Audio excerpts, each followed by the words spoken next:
I'm here with another video in the same outfit, because that's what I'm doing today, is filming videos. And I'm here today... Maybe this will be the first video I post. So maybe the next one you see will be another video of the same outfit, and this is the first video in this outfit.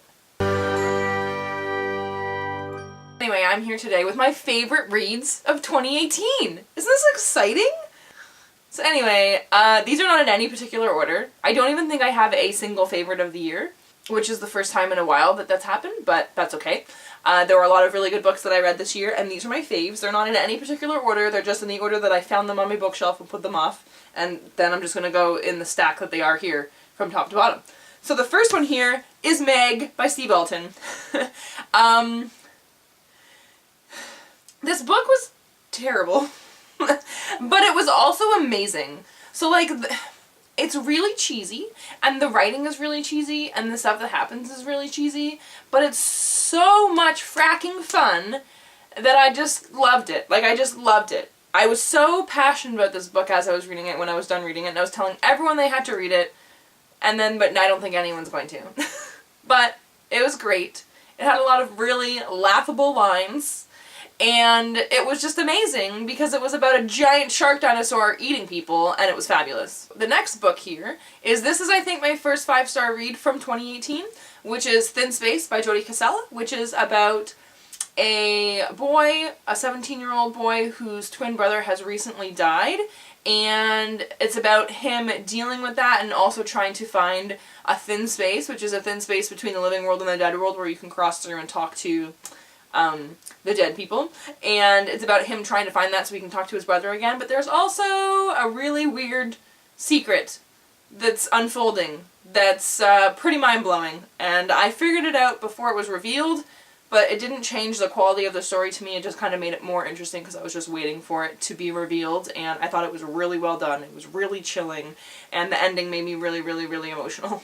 The next book here is Wolf by Ryan Grodin, which is about an alternate history where the Nazis win the war, and it is about a Jewish girl who can actually shapeshift, and she shapeshifts into some German motorcycle racer person so that she can take place in this motorcycle race where the winner gets to go to this ball where Hitler is, and she is doing this so that she can win and then kill Hitler, and it's awesome. I felt like it was kind of like a mix between The Hunger Games and Fire and Flood, with its own elements also added into it, but I thought it was so well done, and I loved the voice of the main character. I loved her flashbacks of you finding out how she got to where she is and everything. It was so good, and I would really like to read the sequel. The next one here is A Gathering of Shadows by V.E. Schwab. It took me a long time to read this. I pre-ordered it.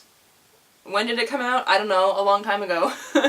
And I just read it last year, and I loved it. It took me a while to get through it.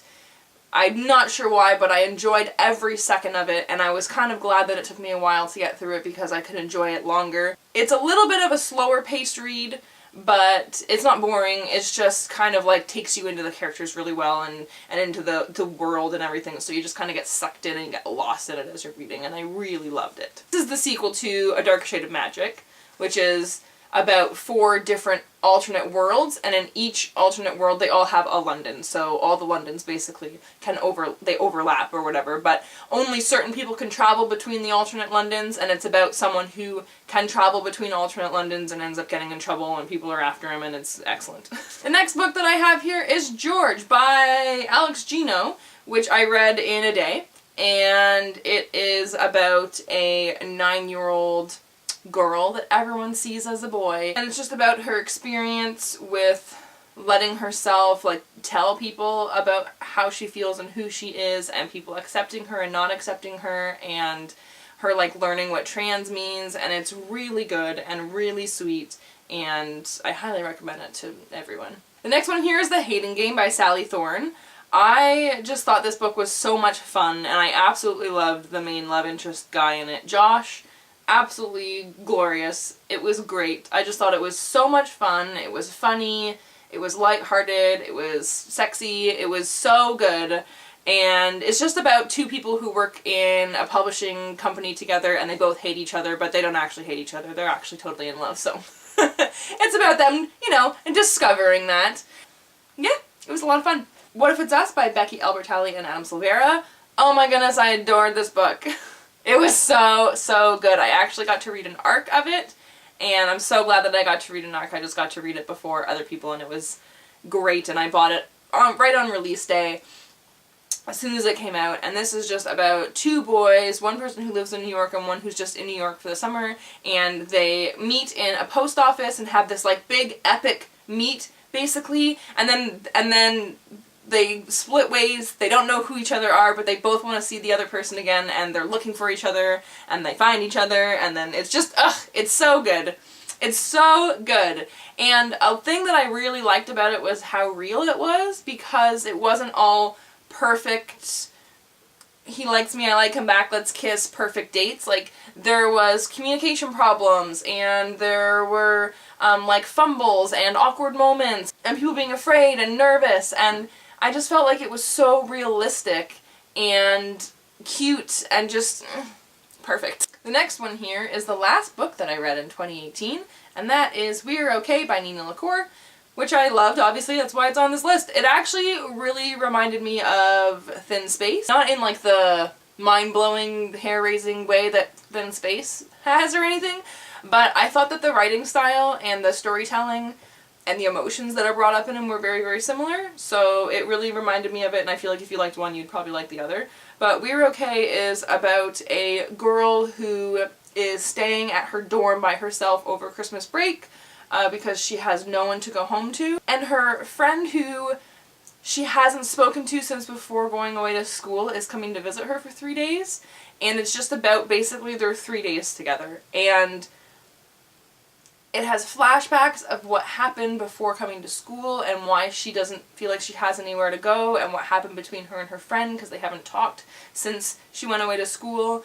And it was really good. And it's just, it was very, I felt like it was very emotional and very, like, it was a very quiet story, if that makes any sense. Like, I felt like it wasn't, I didn't think it was slow, and it was very short, so it was easy to read it very, very quickly, but everything about it just felt calm and quiet. Even when things were really sad, there was like a hope to them, and because it was calmly told, it was just very, like, comforting, even though it was not about something super comforting, but I feel like I still found comfort in it. I also really liked the fact that a lot of it took place in a dorm, and all the things that were talked about in the dorm and about being on the school campus and stuff was also really comforting and kind of reminded me of being at school and everything, and so I absolutely loved it. This made me break down when I was done reading it, so... And P.S. I Like You by Casey West. I love Casey West. I will read all of her books no matter what. They're so adorable. They're so cute and sweet and heartwarming and fluffy. They're just like little marshmallows, and I just can't, they're so good. I can't. P.S. I Like You is about a guy and girl who write notes to each other in like a class that they share, like they have the same class in the same classroom, but in different periods. So they write notes to each other and hide them under the desk. So when it's the next person's turn in that class, they read the note and they write a new one, but they don't know who the other person is. And it's so cute! I love it. And the last one here is Gemina by Jay Kristoff and Amy Kaufman, which is the sequel to Illuminae, which is a sci-fi story told in mixed media, like instant messages and emails and video transcripts and audio transcripts and all that kind of stuff. And so the first one is about this planet gets invaded and everyone is trying to escape, and it's about them on this like refugee ship trying to escape the people who invaded the planet. Now they're after them, and all this stuff happens, and it's really good. But this one I absolutely loved. I loved everything about it. All 3 books in the series follow different characters, and I loved the characters in the second one the best. And I just, oh my god, I love Aiden. I love Aiden so much. And I just loved the way the story went. I loved the twist thing that happened, which I kind of figured out before it was revealed, which was really cool. And I loved it, and I loved it so much that it made me immediately read the third one, which doesn't always happen. Like, a lot of the times I have to take time between books and series, because I don't like reading the same story for that long. But I loved it so much I had to read Obsidio right away. I didn't like it as much as Gemina, but I still did like it a lot. But Gemina was amazing, and I loved it. So those are all of my favorite reads of 2018. Are any of your favorite reads in my list? And let me know down below what your favorite reads of the year were. And I guess that's all. Bye. Have a good day.